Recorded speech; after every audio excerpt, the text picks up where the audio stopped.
رافع، ألديك بعض الخبز؟ أنا أشعر بالجوع أكثر منك.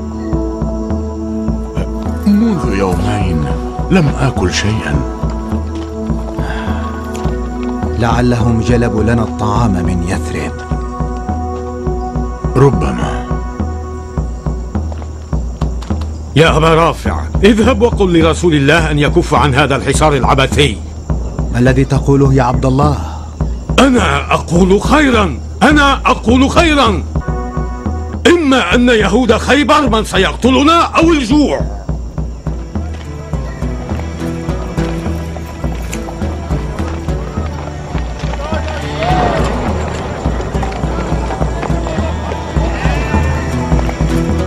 ماذا هناك؟ ماذا تفعلون؟ أبا صالح، إن الله قد أنزل الطعام على بني إسرائيل من السماء وأرسله إلينا من الأرض. أين محمد؟ أين أجد محمد؟ من ذاك الرجل؟ إلى أين تأخذونه؟ إنه راعي الخيبريين. مع 50 خروفا أيضا. الحمد لله الذي لم يجعل للمسلمين أجنحة. لقد هيأ الخيبريون لنا الطعام بأنفسهم. أطلقوا سراحه الآن إلى أن يحكم رسول الله بشأنه وشأن أغنامه أيضا. لقد أصدرت الحكم عليه. يا للطمأنينة معك. هل تؤمنون بأنبياء اليهود؟ كل الناس يؤمنون بهم، ولكن بالطريقة التي حدثنا الله فيها عن أولئك، لا بما هو شائع فيما بين اليهود. لقد أمضيت عمري بين اليهود. ترى هل يقبلني الله؟ إنه واسع الرحمة. هل يقبلني؟ راجع قلبك، ما الذي تراه هناك؟ أرى الضياء. تلك هي العناية الإلهية. أرجوك اجعلني معك يا محمد. الله أكبر! الله أكبر! لقد أسلم هذا الرجل! لقد أصبح مسلما! يا رسول الله، الآن بات أمر هذه الأغنام كلها بيدك. كل ما تأمر به سيدي مطاع لدي. أعيد كل هذه الأغنام. يا رسول الله، نحن جائعون ولا نملك أي طعام. كما سبق أن قلت، هذه الأغنام كلها من اليهود. نادوا عليهم ليفتحوا باب القلعة ويأخذوها كلها. يا رسول الله، إنها غنيمتنا في هذه الحال المزرية. الغنائم هي ما نحصل عليه في الحرب فقط. يا لوقائع هذا القلب التي جعلتني أتحدث أمام جمالك. لقد حظيت بنهاية صالحة. ألكوني أصبحت مسلما؟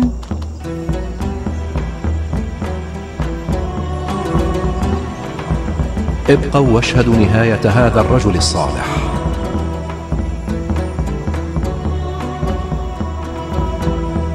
هذا لأنك عزيز ومرحب بك لدي.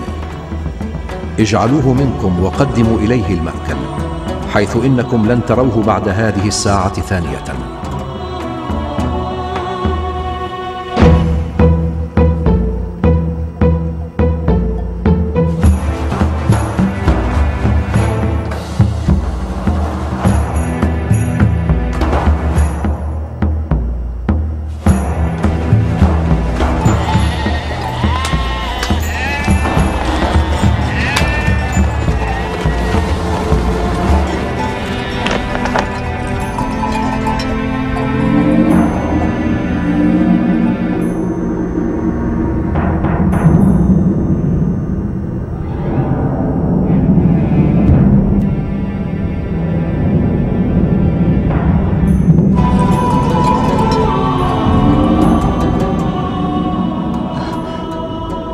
الحمد لله، أنا مسلم الآن.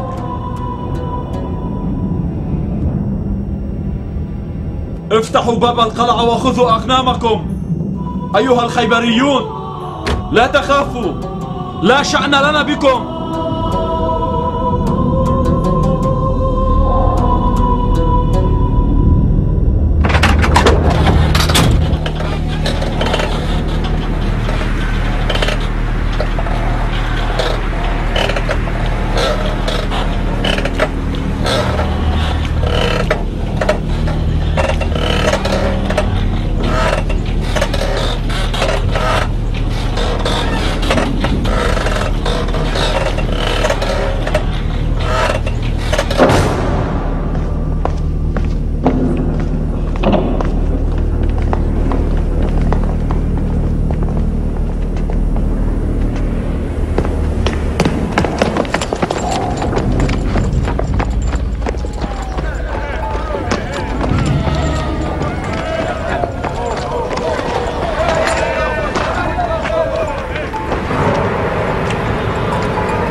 ادخل يا أبا الأسود، ألست أكلمك؟ ادخل أيها العجوز الخرف.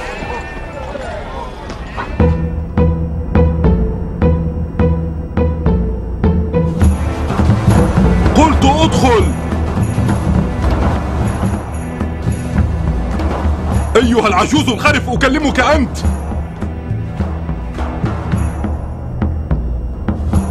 أبو الأسود لم يعد يهوديا، أنا مسلم الآن، مسلم.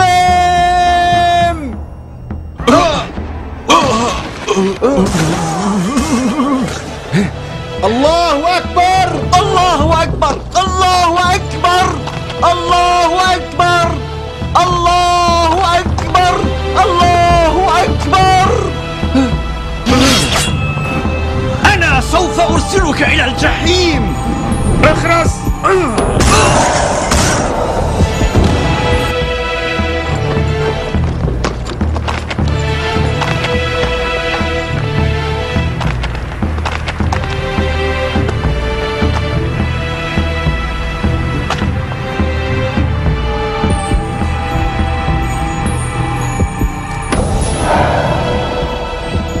وهذا لكم، أولستم جائعين؟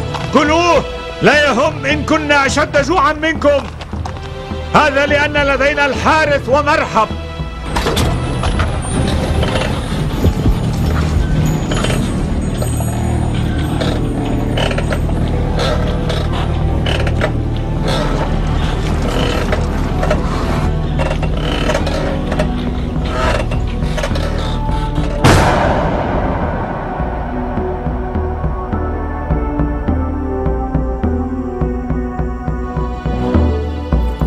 إن تساوت آراؤنا، أي 3 في جهة و3 في جهة أخرى، فإن رأي أولئك ال3 هو المقبول، الذين فيهم عبد الرحمن بن عوف. الكل موافق؟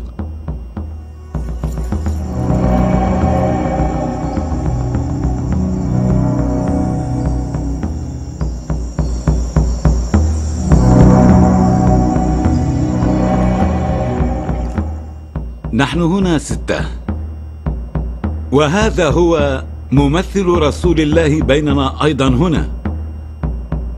من الذي سيبدأ بالكلام؟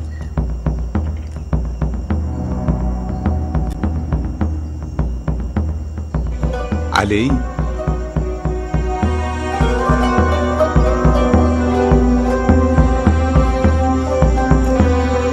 زبير؟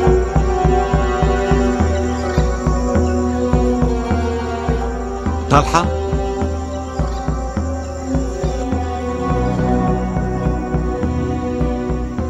بما أن البدء بالكلام صعب، فسوف أبدأ أنا على اسم الله.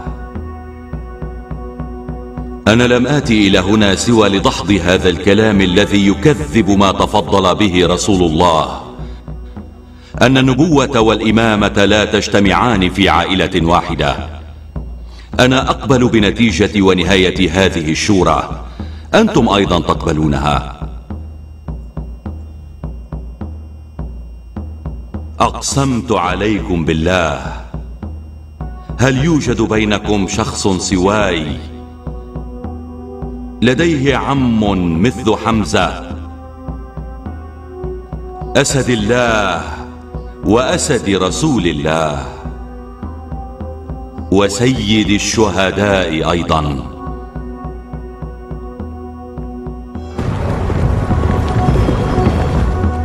أقسمت عليكم بالله، أخبروني، أهناك من هو بينكم سابق للإسلام قبلي أنا ولم يعبد قط غير الله في حياته؟ أنا بصفة الزبير أقول لا والله.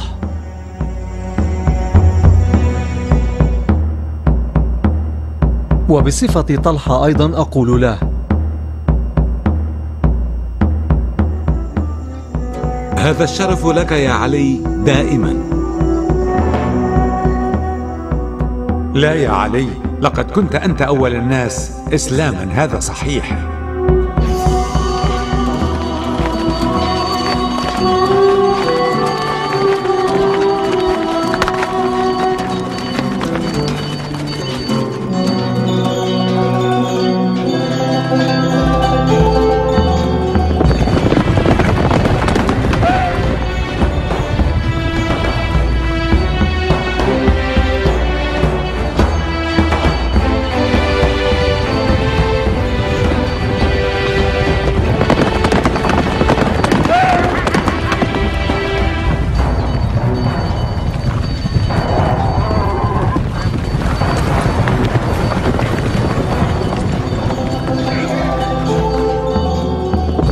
اهدأوا اهدأوا، لا شأن لكم بنسائنا. يا أبا رافع، راقب النوق. اهدأوا لنرى ماذا يقول علي. تعرف بأنني خير، وأعرف بأنك خير أيضا يا ابن عتبة. نحن مصممون على ما نقدم عليه. اسأل واطلب ما تريد، ولا تثر الشر دون مبرر. إلى أين تسير بهؤلاء النساء الهاشميات؟ أليس مؤسفا أن تهجر مكة هكذا؟ المكيون إنهم يعرفون قدر ومقام أهل محمد جيدا. يا علي، اعمل على إعادة هؤلاء الآن وبلا أي مجادلة. احذر كي لا تهرب الجمال. سأقول ثانية يا ابن عتبة، نحن نقصد يثرب ولن نعود عن ذلك بأي شكل.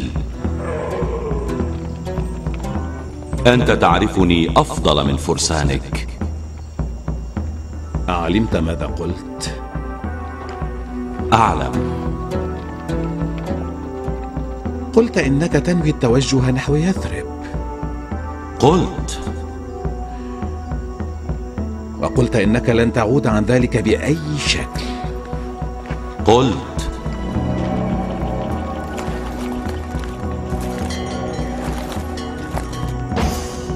يبدو أن هذه فاطمة بنت عبد المطلب.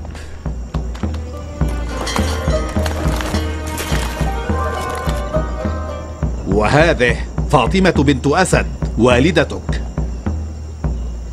وهذه أيضا فاطمة بنت محمد. أنا وهؤلاء الفرسان الذين هم من أمهر مقاتلي مكة لم نأتي إلى هنا سوى من أجل إعادتكم. فإما أن تعودوا تلقائيا على أقدامكم، أو أن تعودوا معنا من دون رؤوس. هيا يا فرسان مكة، أعيدوا أنتم هذه القافلة، وأنا سأتكفل بأمر هذا بنفسي.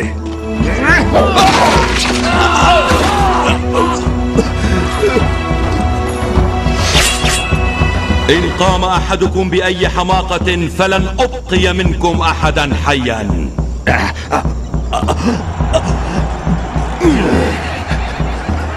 لست من طلاب إراقة الدماء.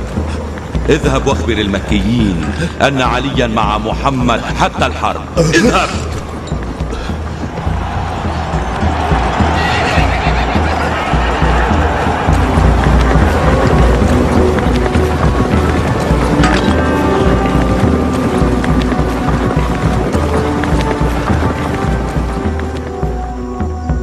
أقسمت عليكم بالله، هل يوجد بينكم شخص سواي حيث في أحد جاءه نداء من السماء أن لا سيف إلا ذو الفقار ولا فتى إلا علي؟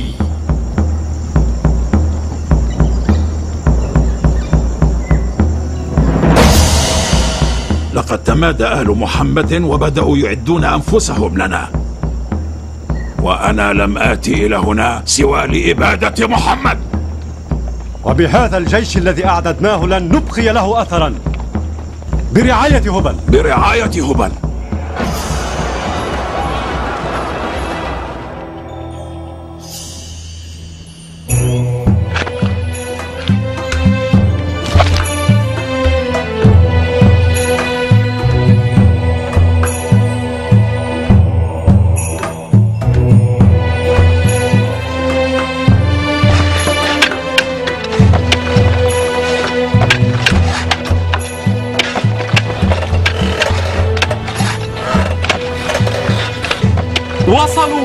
وصل جنود مكة بأعداد كبيرة، فلنتهيأ لهم.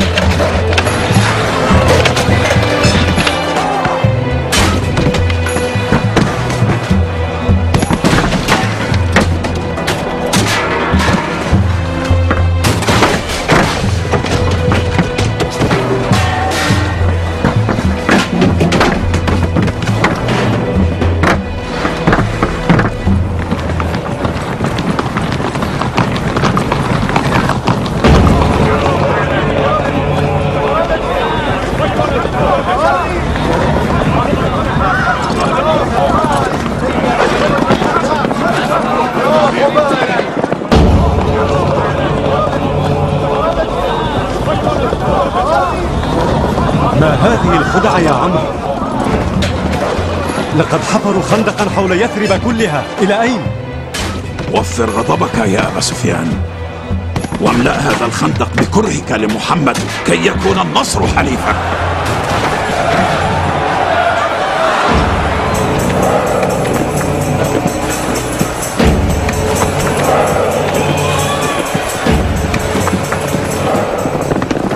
تعالوا يا رجال.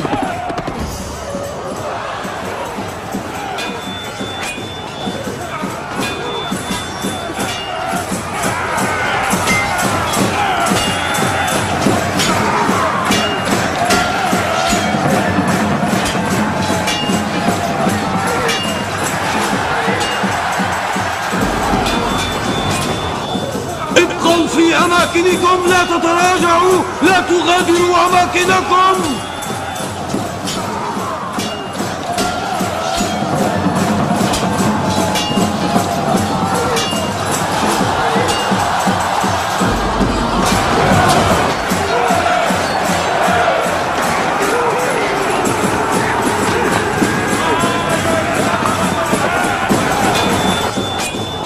ألا يوجد رجل بينكم يا محمد؟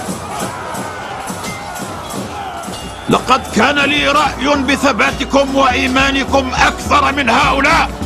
يا محمد، يقال إنك جئت مع نساء المدينة لملاقاتنا.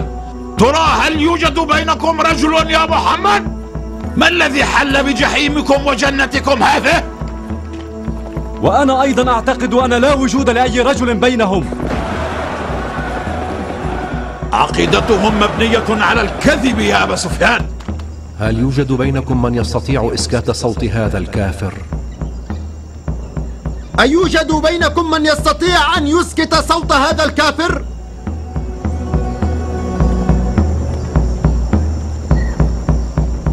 هل يوجد بينكم من يستطيع إسكات صوت هذا الكافر؟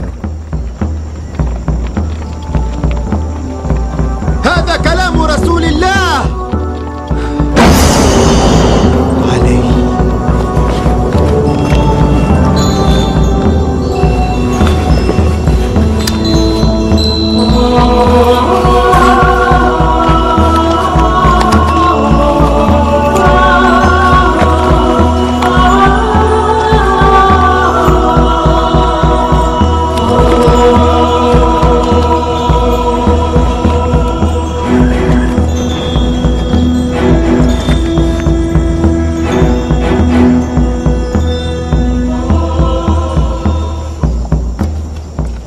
يا رب العالمين، في بدر أخذت منا عبيدة، وفي أحد حمزة، وهذا علي أخو وابن عم رسولك.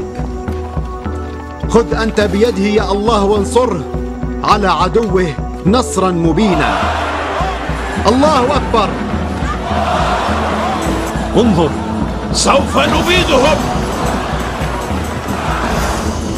ليس فيهم رجل واحد. يا عمرو، يبدو أن فيهم رجلا واحدا.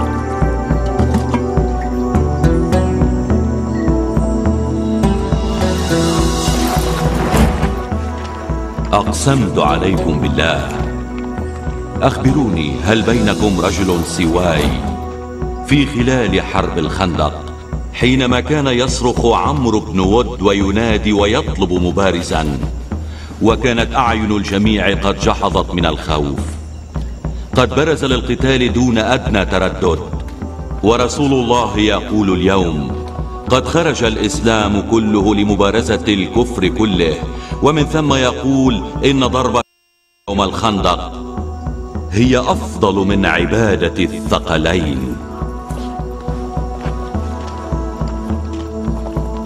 لا والله يا علي، كل هذا لك أنت. أقسم إن ما تقوله حق. انظروا جيدا الآن، فقد خرج الآن الإسلام كله لمواجهة وقتال الكفر كله.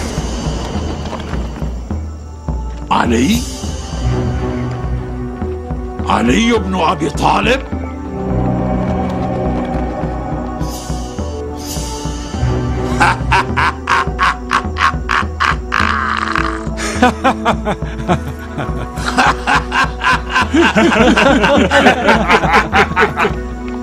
يا رب، ليس على الأرض الآن سوى هذا الفارس الصغير الذي يحمل اسمك واستمرارية رسالتك ويسعى في سبيل نشرها، وليس غريبا أن يخرج محبوك الغرباء هؤلاء إلى المواجهة كي لا يكون لأحد سواك مكان في القلوب. لقد أودعتك عليا على هذه الحال، فثبت قدميه وامنحه القوة والعزم في يديه ببركتك. نحن لا نهرق دم أحد. عد إذن إلى قبيلتك، أغمد سيفك الآن، فإن كان أبو سفيان معك حتى هو ما كان ليذهب نحو الخندق. هل تعرفني جيدا؟ نعم، أعرفك جيدا، وأنا على ثقة تامة بأنك لم تنس ضربة سيفي في الخندق. إذن أظهر شجاعتك، دع الحاضرين يروا أنك تعرف قاعدة الشجاعة. يا أبا سفيان، هذا الفتى قد وضعني أمام 3 خيارات، فإما أن أسلم وأتركك وحيدا، وإما أن أقاتله. إذن ابق مكانك كي ترى بأسنا وترى هذا المارد الذي يرتعد منه الأسد المفترس.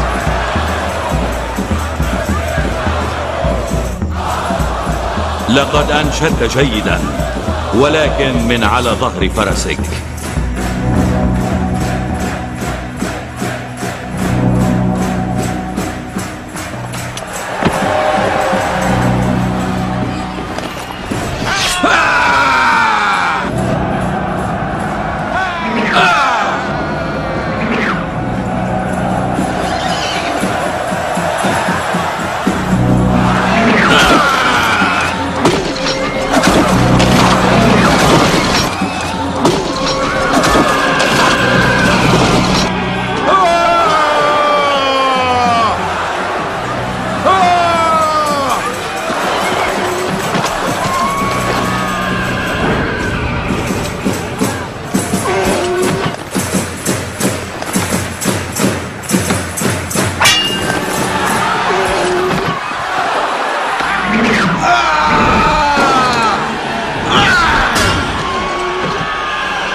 نظرت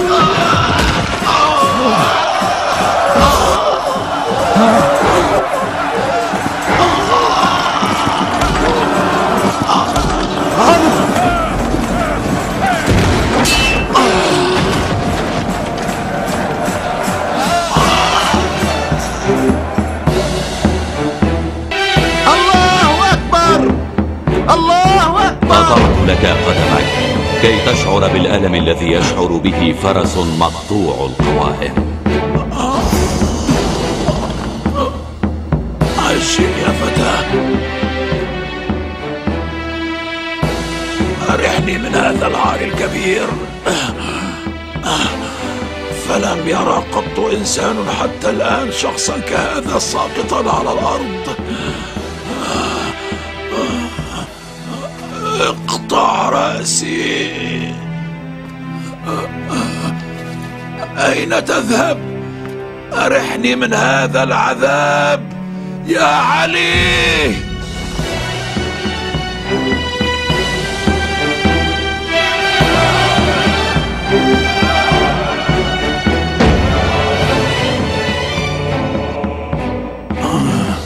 أنا أعرف ضربة سيفك جيدا. كنت أعلم أن لدى العرب لا يوجد ند لي سوى علي. لقد بصقت عليك كي أغضبك بسرعة وتقوم بإنهاء أمري لتريحني من ألمي ونظرات القوم إلي باستهزاء. نحن أهل البيت ليس لدينا شيء إلا في سبيل الله. وقاحتك أثارت غضبي. إذا أسرعت وأطفأت غضبي بقتلك فإنني أكون قد قدمت رضاي على رضا الله. تمشيت قليلا فهدأت نفسي واستغفرت ربي، والآن أنفذ فيك أمري لله وعلى اسم الله.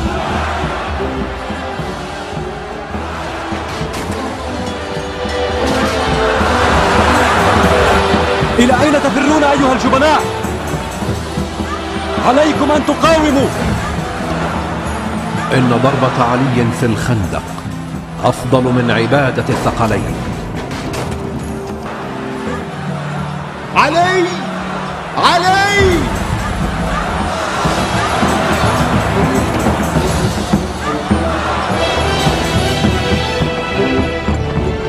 اسمعني جيدا يا ابن أبي طالب، لقد ازداد حقدي عليك أكثر. انتظر إلى أن تتذوق طعم ضربتي. سأكون ندا لك بعدما فعلته. هل سمعت ما قلته؟ سأكون ندا لك بعد هذا.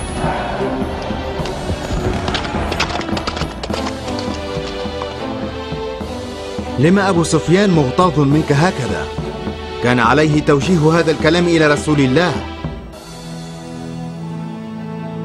إن لم تكن لدى أبي سفيان رغبة في القتال فإن لديه قلبا كبيرا وأسود كما إبليس، سيبقى متربصا بي وبأتباعي ما دامت الدنيا قائمة. أقسمت عليكم بالله، هل يوجد بينكم رجل غيري بحيث إن رسول الله قد قال في حقه: يا علي لا يحبك إلا مؤمن ولا يبغضك إلا كافر. صحيح ما تقوله. دون أدنى شك إنه كلام واضح. لا والله لا والله لا والله يا علي، هذا الكلام موجه إليك. ما قلته الآن صحيح يا علي. أبو الأسود لم يعد يهوديا، أنا مسلم الآن، مسلم.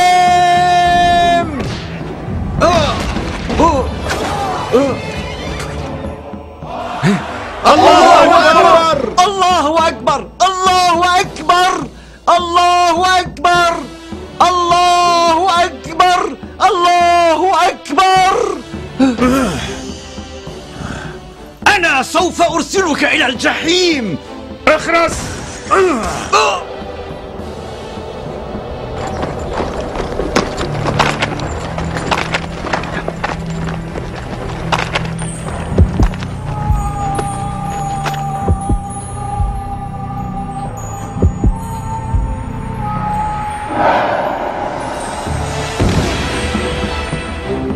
وهذا لكم. أولستم جائعين؟ كلوه، لا يهم إن كنا أشد جوعا منكم. هذا لأن لدينا الحارث ومرحب. يا محمد، كن عاقلا وارحل من هنا بسلام. هنا خيبر، هنا ليس الخندق، هنا ليس أحد وليس بدر، هنا خيبر ب10,000 من الفرسان البواسل. أسمعت ما قلته يا محمد؟ أنقذ نفسك واذهب من هنا.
أين أنت يا محمد؟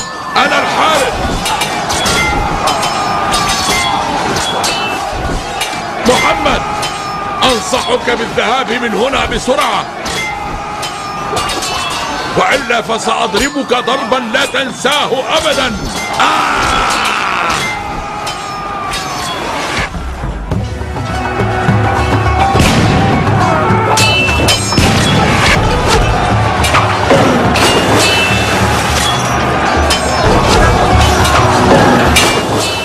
يا محمد، إن كان لديك محارب فادفعه لمواجهتي.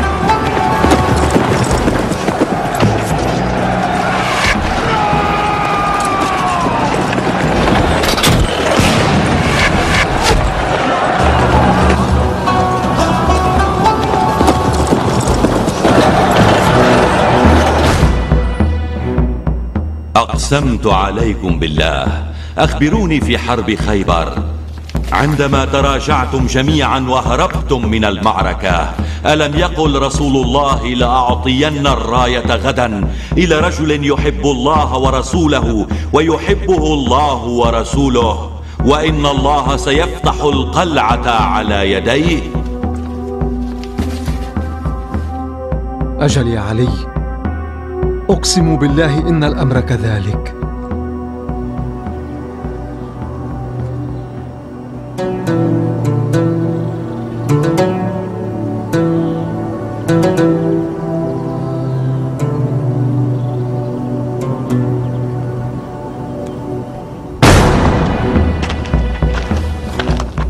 أحسنت أيها البطل.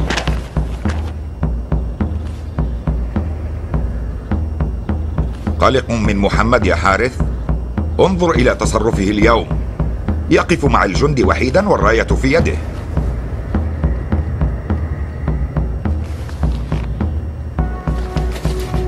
لا تقلق، هذه القلعة تختلف عن القلاع الأخرى، فنحن أكثر كفاءة من جند محمد من عدة نواحي. لكنهم استولوا على 5 من قلاعنا. هذه كل قوة محمد التي تراها. نحن 8 أضعاف قوته، مع السيوف والرماح والنبال، وأمل كبير أيضا. ومع كل ذلك فما زال سيف مرحب في غمده. أخبرني، هل ظهر منافس لي ولمرحب حتى الآن؟ يا حارث، لقد شاركت في الكثير من الحروب، وقد طرحت الكثير من الجنود أرضا، والآن فإن أنظار الشعب اليهودي مشدودة نحوك.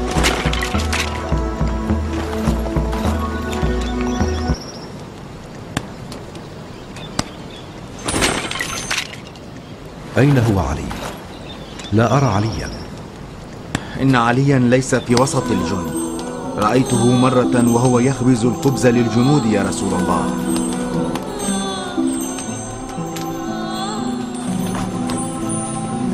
ألم يكن هنالك من يصنع الخبز للجند غيرك؟ لقد أرسل رسول الله في طلبك. إن قلعة الخيبريين المتعالية تنادي باسمك.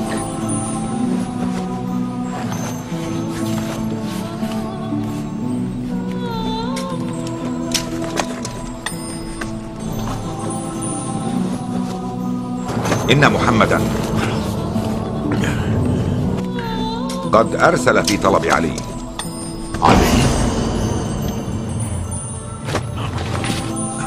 أجل علي ابن أبي طالب. علي بن أبي طالب.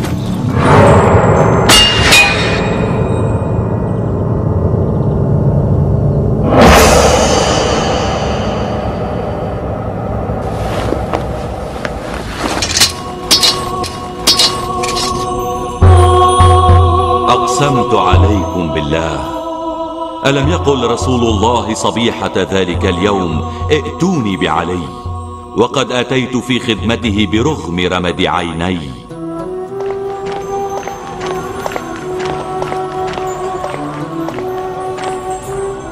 عزيزي علي، هذه القلعة ما زالت قائمة. خذ ما شئت من إخوانك الجنود معك وافتح باب هذه القلعة. دعواتنا لك بالنصر.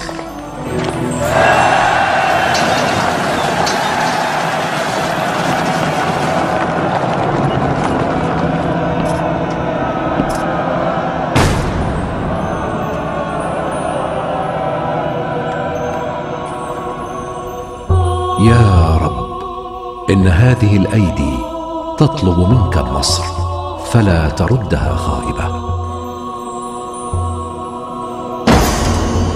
يا حارث، ألم تكن تطلب مبارزا؟ ها أنا ذا، علي بن أبي طالب، ربيب محمد رسول الله.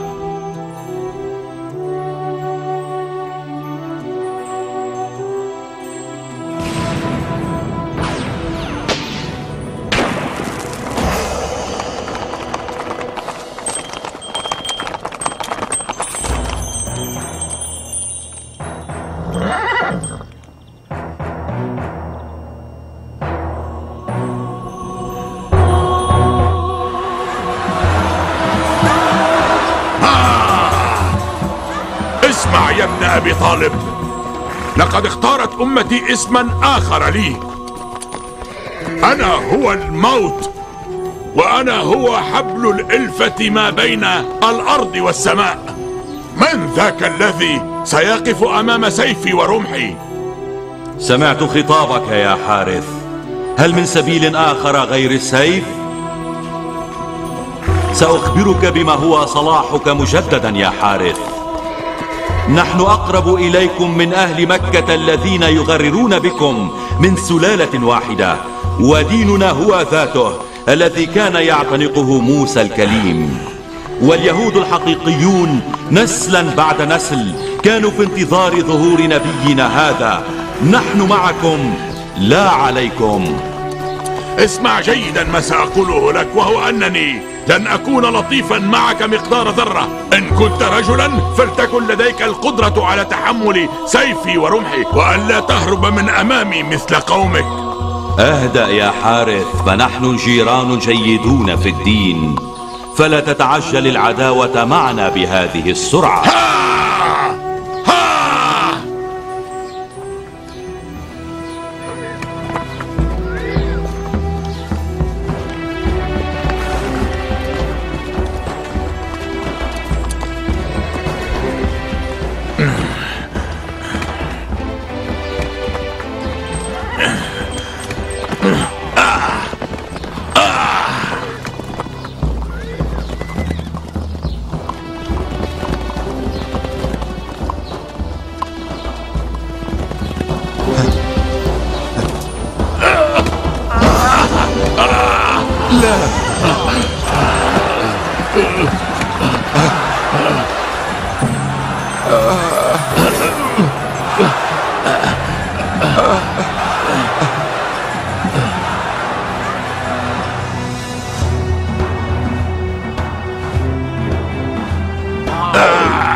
جرد سيفك يا ابن أبي طالب، جرد سيفك. تقدم إلي يا ابن أبي طالب، هيا تقدم.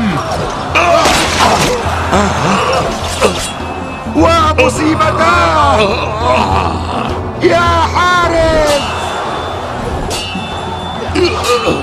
عودوا إلى داخل القلعة، أسرعوا. هيا. إلى أين تهربون؟ ابقوا في أماكنكم، لا تهربوا، ابقوا. عودوا وأحضروا الحارس إلى هنا. ثم مسح النبي على عيني فشفيت. أعطاني الراية بيدي ومن ثم هجمت، فصرعت مرحب والحارث الخيبري، واقتلعت بوابة القلعة من مكانها، وفتحت الطريق أمام المسلمين.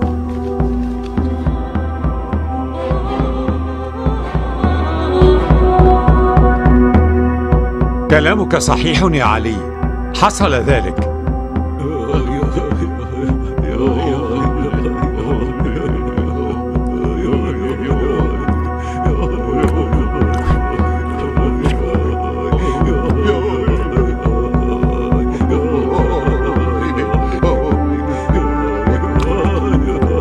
أعاد للهرب ثانية.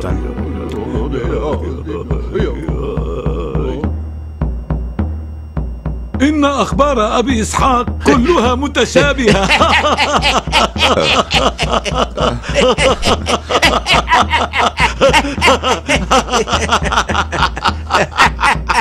خافوا فهربوا، قتلوا جميعا. يا كبيران. يا سيدي حارث، لقد وقع.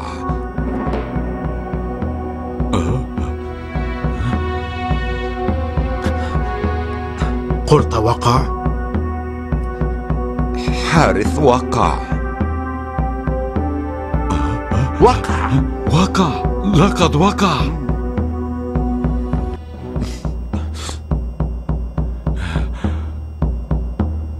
الويل لنا، يا ويلاه، يا مصيبتاه.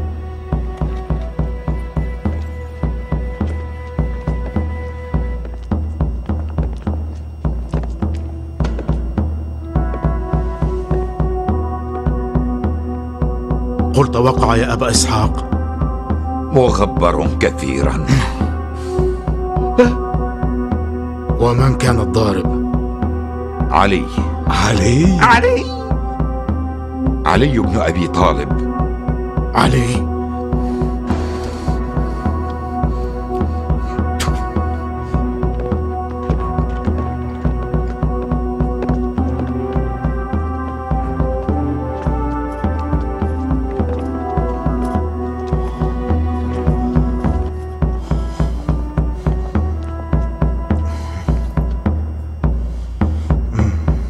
يا ويلاه، يا ويلاه. جرح الضربة الأولى.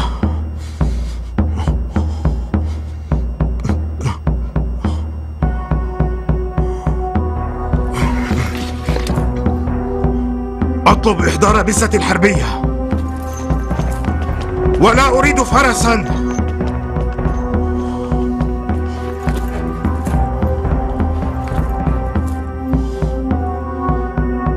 أين أمك لكي تكون معك؟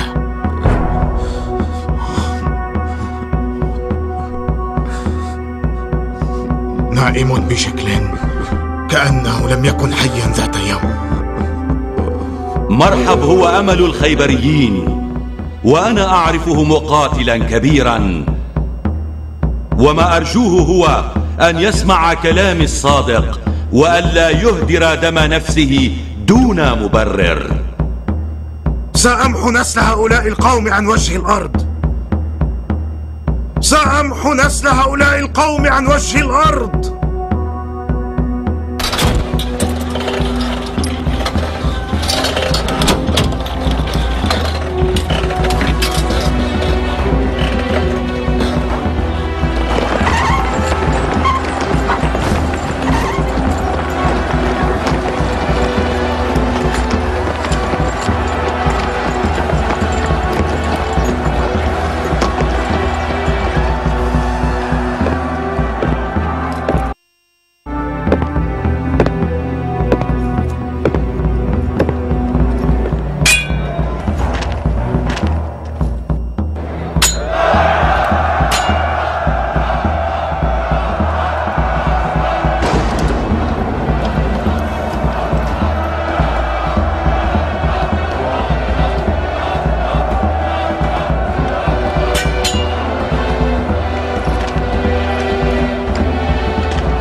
الحارث ابن أبي زينب الخيبري؟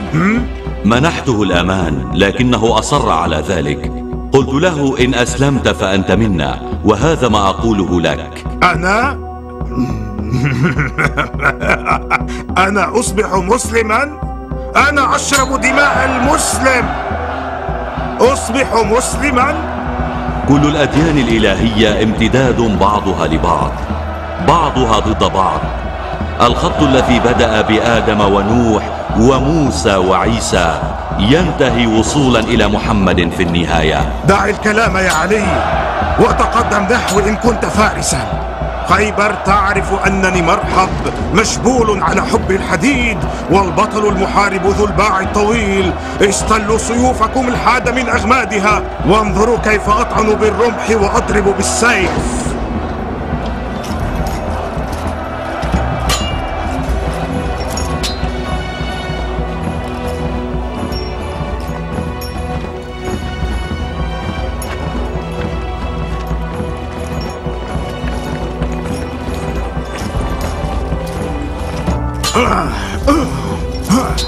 إن كنت متعطشا لدمائنا فإن ألفة تجمع فيما بيننا. نحن وأنتم على خطي نقيض. طرق الأنبياء كلها واحدة. لا تقل عبثا، فطريق نبينا موسى مختلفة. نبيكم موسى هو نبينا نحن كذلك.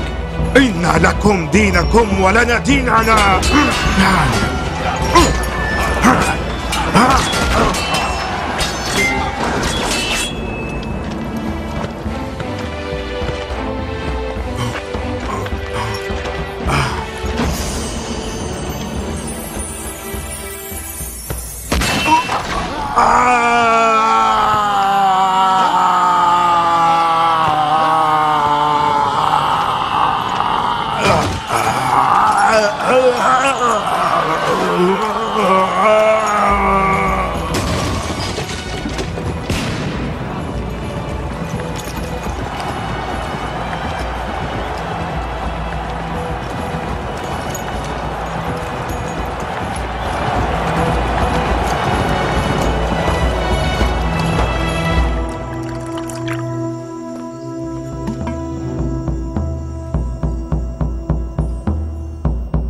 أقسمت عليكم بالله، هل يوجد فيما بينكم رجل غيري له أخ مثل جعفر الطيار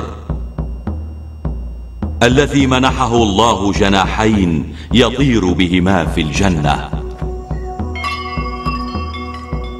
يا محمد، لقد حاججتنا، واعلم أننا نحن الاثنان صابران.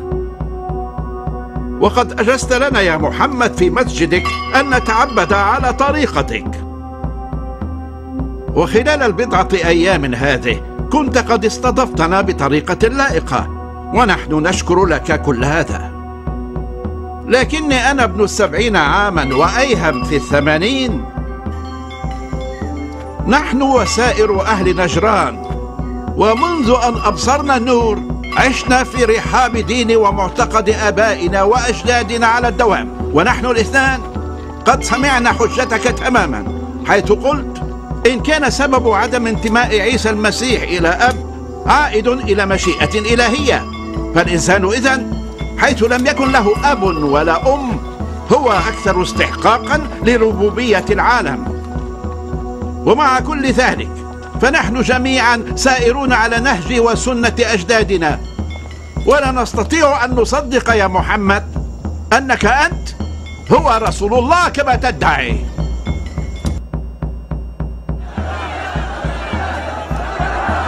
يا محمد، اتركنا نحن وأهل نجران في حال سبيلنا. دع سنتك لنفسك ودع سنتنا لنا ننعم بها. نحن النجرانيين حين ننظر إلى سنتنا نرى أن الحق معنا نحن، لا مع الإسلام الذي تدعيه أنت. اهدأوا اهدأوا.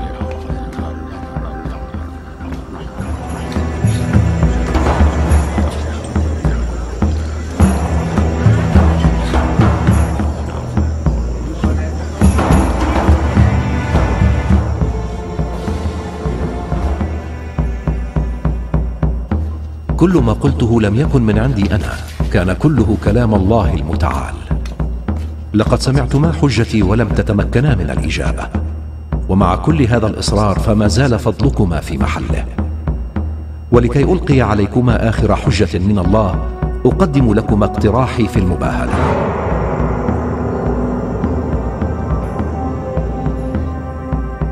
المباهلة؟ تعالوا ندعو إلى الطرف الآخر بالبلاء من ربنا واللعنة من الله عليه.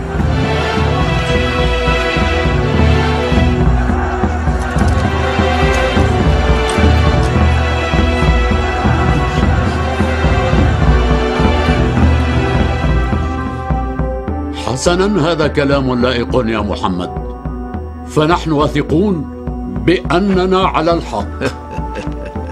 هذا الاقتراح هو فصل الخطاب في احتجاجنا عليكم، موافق عليه. أين موعدنا؟ بما أنكما قد قبلتما فإن موعدنا في صباح الغد خارج المدينة. نحن نثق بآلهتنا الثلاثة. إن آلهتنا سينزلون عليك البلاء، وسوف يحرقون سلالتك أيضا، وسوف يقضون على نسلك عن آخره، وسيجعلون أتباعك بالنسبة إلى ديننا في غاية الشوق واللهفة. إن كنتم تحبون محمدا فقوموا بتوديعه الآن، لأنه لم يرى شمس ظهيرة الغد. أحمل من العمر 80 عاما، وقد أمضيت 70 عاما طوالا من هذا العمر المديد في الدعاء والتوسل، وأنا غدا سأحمل عبادة 70 عاما من عمري في يدي، وأدعو بالبلاء والخسران لمرشدكم. ما هذا؟ ماذا يقول؟ ماذا يقول؟ كيف يجرؤ؟ كيف يقول هذا؟ كيف يقول هذا؟ اهدأوا اهدأوا. ولكن كيف يقول هذا؟ لا يعترضن أحد منكم هذين. الله أكبر. لقد منحت هذين الأمان لكي يقولا كلامهما بهدوء واطمئنان. اجلسوا.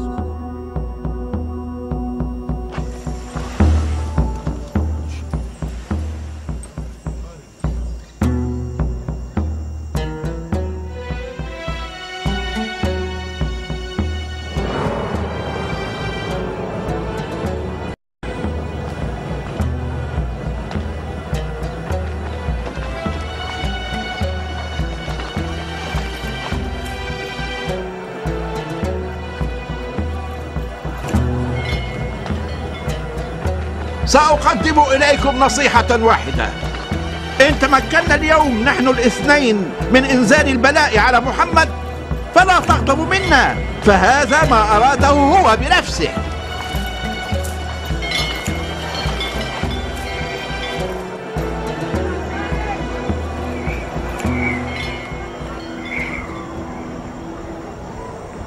ما اسمك يا صاحب الطلعة البهية؟ أبو رافع، الغلام المحرر لمحمد المصطفى. إن طرحت سؤالا عليك فهل تجيبني؟ أجل، اسأل أيها النجراني. إن أراد محمد المجيء فمن أي اتجاه يأتي؟ من الاتجاه الذي أتينا منه، من الطريق التي سلكها الجميع، تماما من أمام شجرة النخل تلك.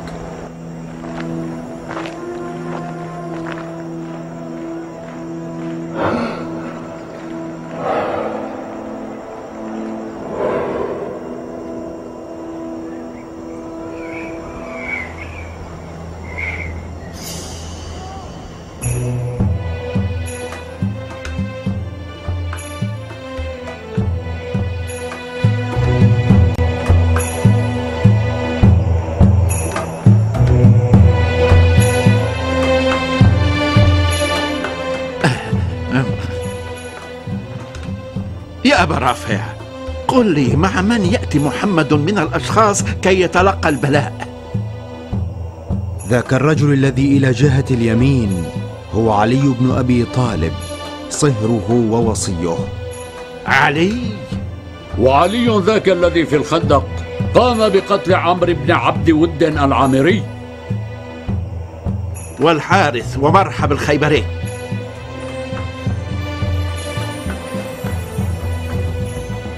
أقسمت عليكم بالله، هل يوجد فيما بينكم رجل غيري لديه امرأة كزوجتي أنا، ابنة رسول الله وبضعته وفلذة كبده وسيدة نساء أهل الجنة؟ أقسم إن هذا الشرف خاص بك أنت.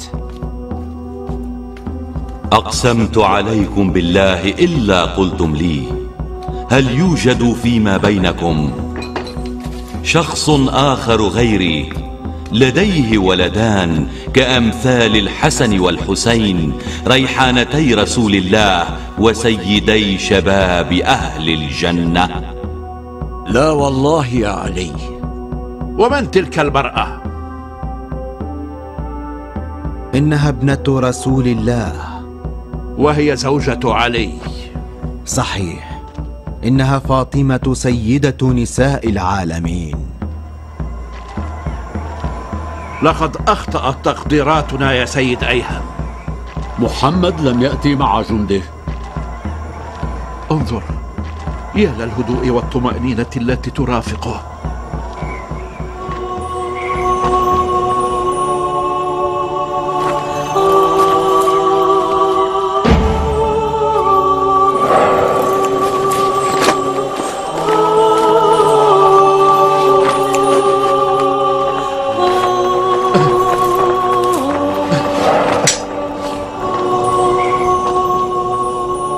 أترى يا أيهم، لقد جاء مع قومه وأعزائه لتلقي لعنتنا. لو لم يكن محمد صادقا في دعوته لقام بإبعاد أهله من هنا إلى مكان بعيد جدا. هاتان اليدان اللتان أراهما إن رفعتا بالدعاء فإنهما تزحزحان الجبال. بلعنة هؤلاء لن يبقى لنجران أثر ولا لأهل نجران. أسرع يا عاقب، أسرع ولا تدعه يلعننا وبئس العاقبة. اطلب منه ألا يلعننا، اطلب منه ألا يلعننا. مهلا، توقف يا محمد، لا تلعنا، لا تلعنا، لا تلعنا. أقسمت عليكم بالله، أخبروني، هل يوجد فيما بينكم شخص غيري نزلت فيه آية التطهير؟ وأقسمت عليكم بالله، ألم يقم رسول الله بأمر من الله بإغلاق منازلكم وترك منزلي أنا مفتوحا؟ وقد اعترضتم كلكم على ذلك. ألم يقل أيضا أنا لم أغلق منازلكم ولم أفتح باب منزل علي؟ بل إن الله هو من أغلق منازلكم وترك منزل علي مفتوحا.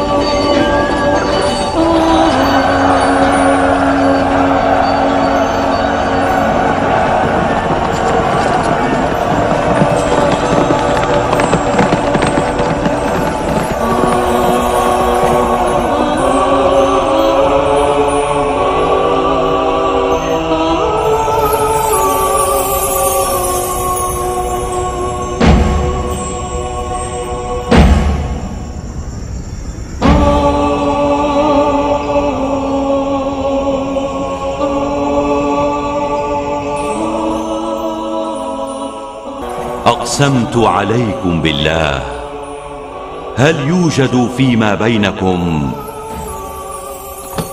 شخص غيري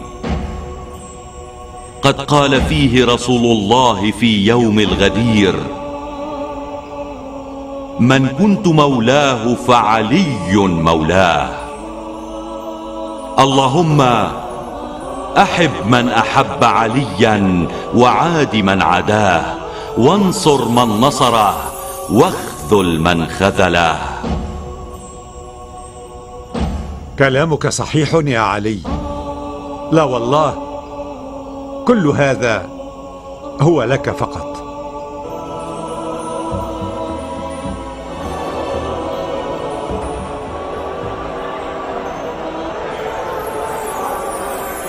أيها الإخوة والأخوات، قفوا جميعا في أماكنكم ولا تتحركوا. أعلم أن الشمس حارقة والكل يعاني، ولكن رسول الله سيوجه إلينا جميعا خطابا.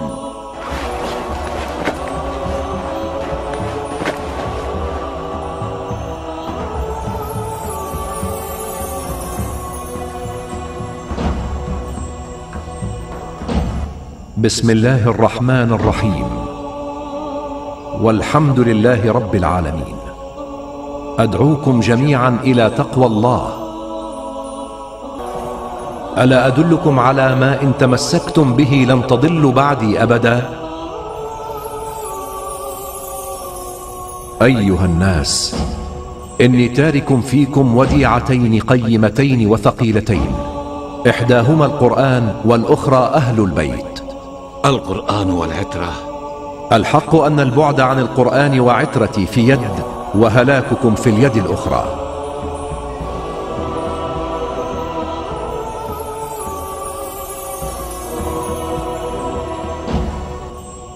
الله مولاي وأنا مولى المؤمنين. ألا من كنت مولاه فهذا علي مولاه. اللهم وال من والاه وعاد من عاداه. اللهم والي من والى عليا وعاد كل من عاد عليا. أيها الناس، الحق دائما مع علي، وعلي مع الحق. الله أكبر، الله أكبر. هنيئا لك يا علي، هنيئا لك يا علي، هنيئا لك يا علي.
ألم تسمعوا من رسول الله مرارا حين كان يقول: أنت يا علي مني بمنزلة هارون من موسى، إلا أنه لا نبي بعدي أبدا؟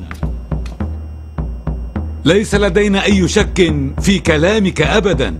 هذه الفضائل التي أوردتها يشهد الله أنها لا تزيد على 1 من 1000 أيضا، ومع ذلك فإنكم تسلكون طريقا تسعون إليها بأنفسكم.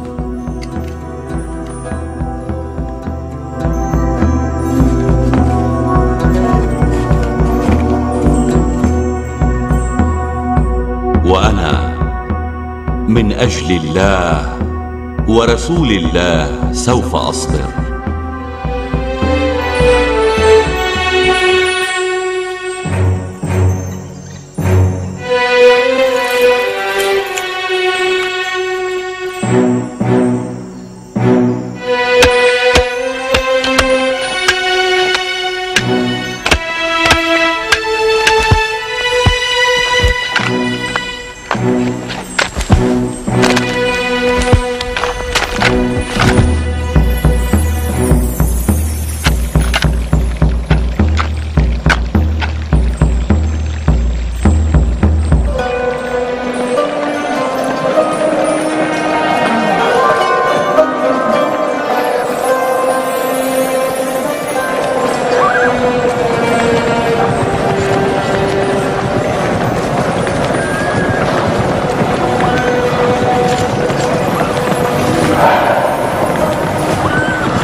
في هذا المكان سوف نتوقف الآن.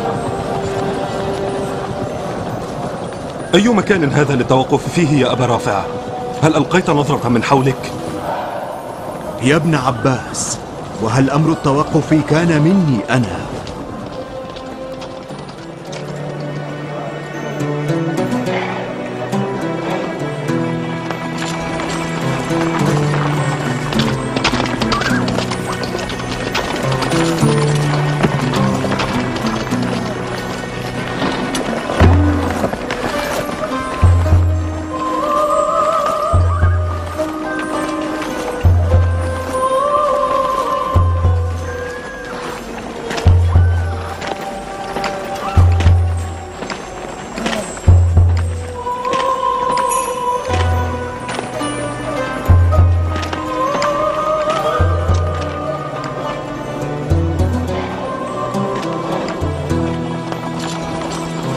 هل أنت من أمر بالتوقف هنا؟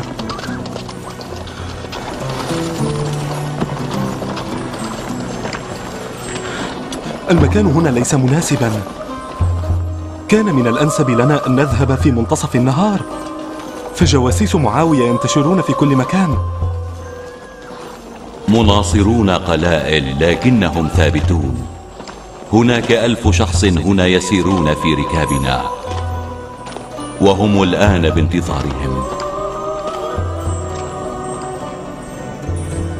1000 شخص؟ 1000 شخص، لا أكثر ولا أقل.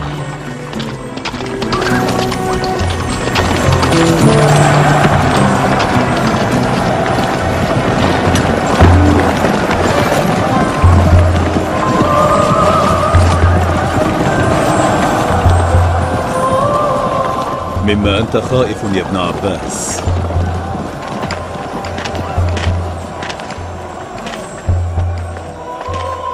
أسمعت ما قاله للتو؟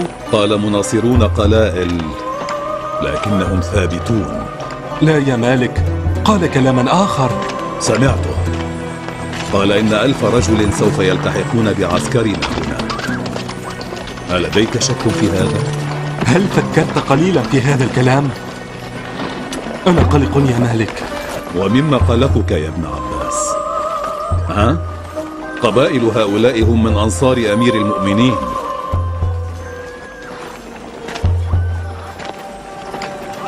لم أقل إنهم مع معاوية، أنا أتحدث عن عدد 1000 شخص.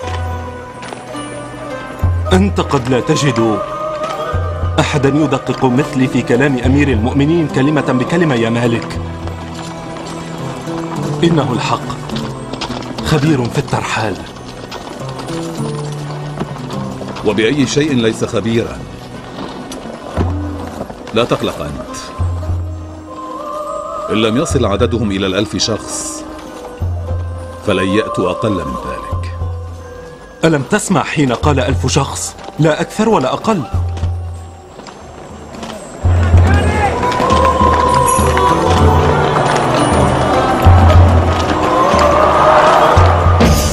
ماذا إن جاء أكثر؟ أو قل أقل. هل تعلم يا مالك أنه قد يصبح ذلك مأخذا بيد منافقي الكوفة؟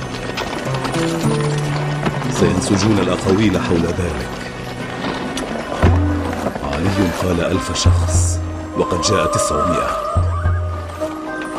أو 1001.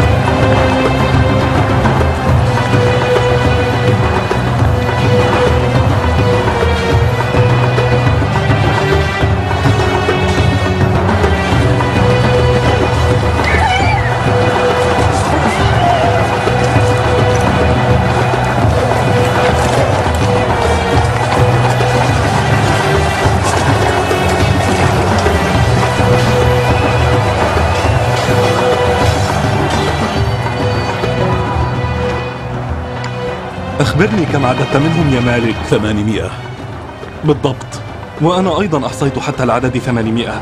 أرجو الله أن يكون العدد القادم في الطريق هو 200 بالتحديد، لا أكثر ولا أقل.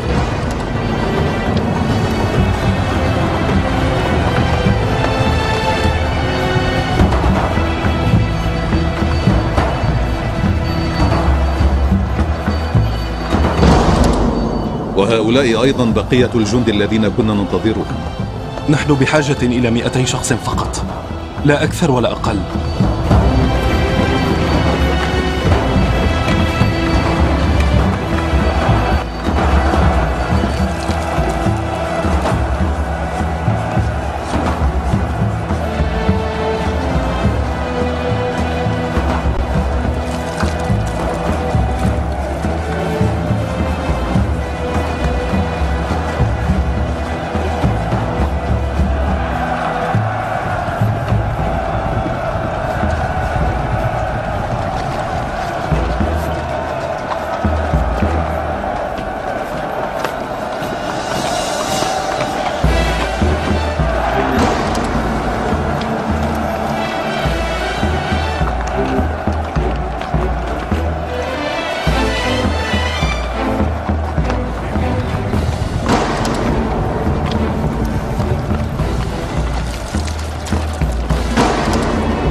كم أحصيت منهم؟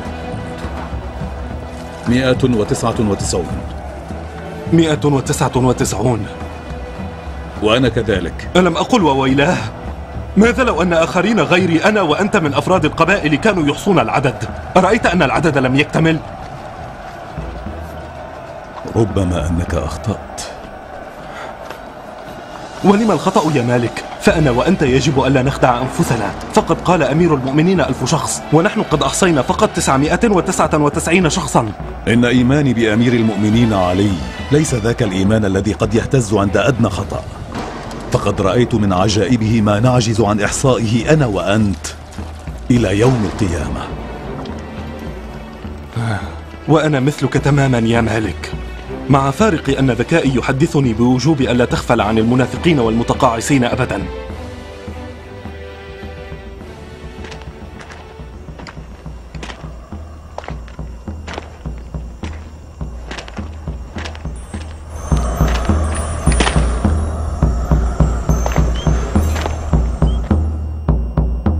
فليسامحني الله على التقصير وتشكيكي. قلت إن كلامي قد لا يكون دقيقا. المنافقون كثر من حولنا كما تعرف، خفت استغلالهم هذا فيجلسون للتداول فيه. انظر إلى هناك يا ابن عباس، إلى المحب الصالح القادم من المجهول. أنا في انتظاره، وبوصوله يصبح تعدادكم مكتملا.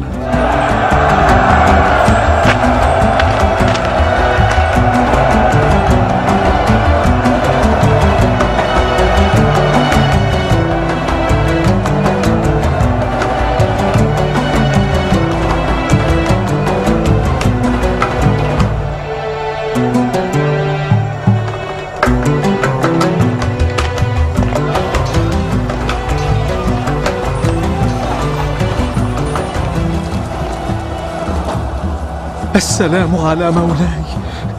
السلام على مسافر المتعة. أنا أشكر الله أنه جعلني ألتحق بصفوف جندك، ثم أكحل عيناي برؤية طلعة وجهك البهية. كم أنا سعيد الحظ. أنا أيضا كنت مشتاقا إلى رؤيتك يا أويس العزيز. أويس القرني؟ أسمعت ما قاله يا مالك؟ إنه أويس. يا إلهي، هذا الرجل هو أويس القرني. أويس القرني! كم كنت أطلب من الله أن أدرك هكذا لحظات.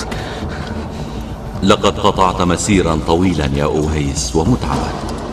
سوف ننتظر بعض الوقت إلى أن تستعيد قوتك. إن قوتي معك يا مولاي. أي تعب هذا الذي تقول؟ فطوال الطريق إلى هنا كنت أطلب من الله عز وجل أن يشرفني بالموت بعد أن أراك يا سيدي. يا مولاي، أنا أيضا أحمل لك بشارة يا أويس. هي أهم من التبرك برؤيتك؟ أجل أويس. يا إلهي، ما الذي أسمعه؟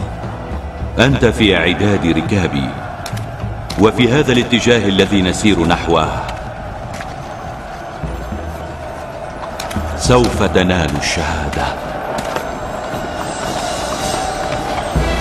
ويناديهم يوم الغدير نبيهم، فكم من خصم للرسول مناديا، فقال له قم يا علي، فإنني رضيتك من بعدي إماما وهاديا، فمن كنت مولاه فهذا وليه، فكونوا له التبع صدقا مبايع.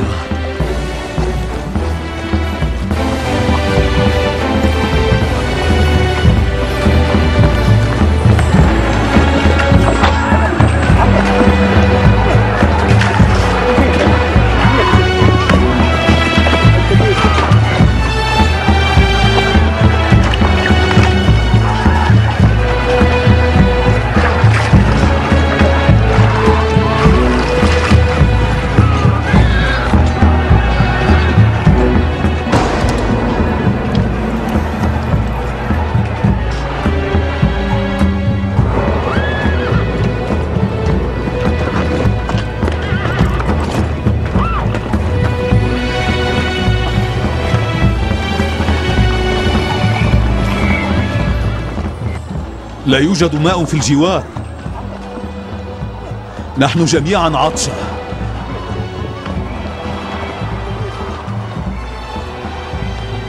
من أين تتزود أنت بالماء؟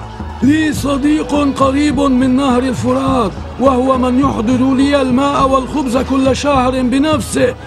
إن كنتم تشعرون بالعطش فلا سبيل أمامكم سوى التوجه نحو الفرات.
أرجوكم توقفوا توقفوا، اسمعوني، توقفوا أرجوكم، أنا أكلمكم، إلى أين تذهبون؟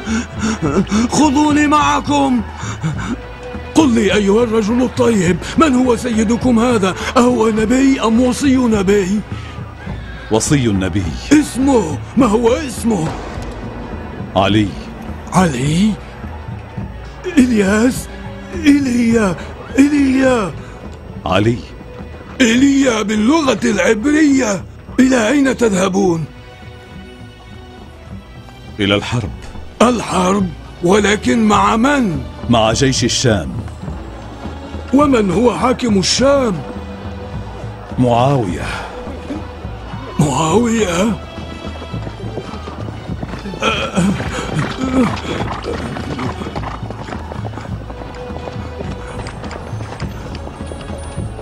هل أنت وصي النبي؟ أجل أيها النصراني، أنا وصي خاتم الأنبياء.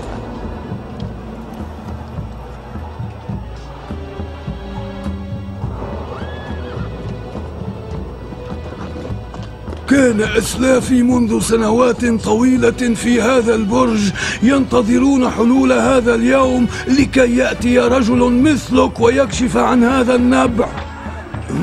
لقد رحل كل أسلافي ولم يعرفوا سر هذا النبع.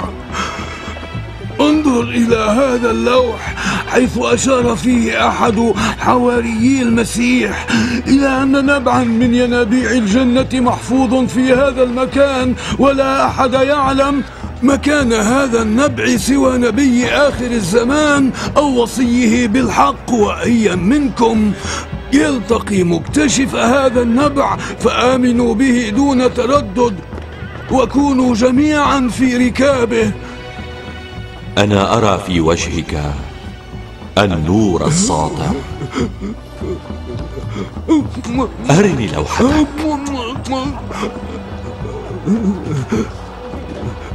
من دواعي الحمد والشكر لله أن لديه ابن أبي طالب.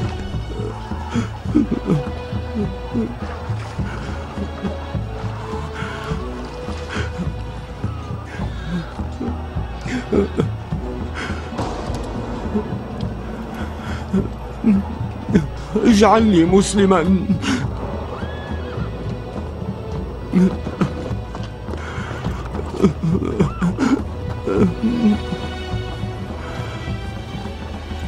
إسلامك ليس بالكلام بل بالعمل.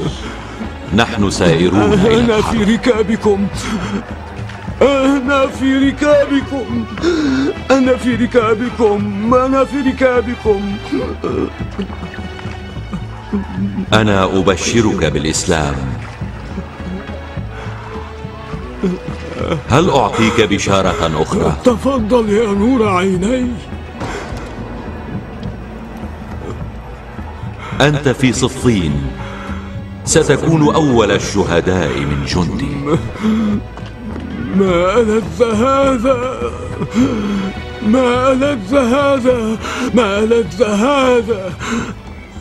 وسوف أصلي على جثمانك أيضا.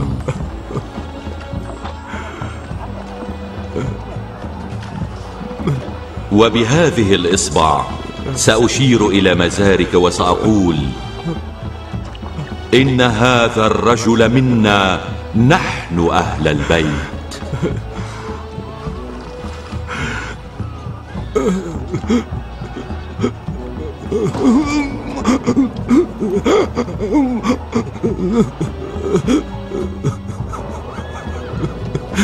يا لهذه البركة، يا لهذه البركة.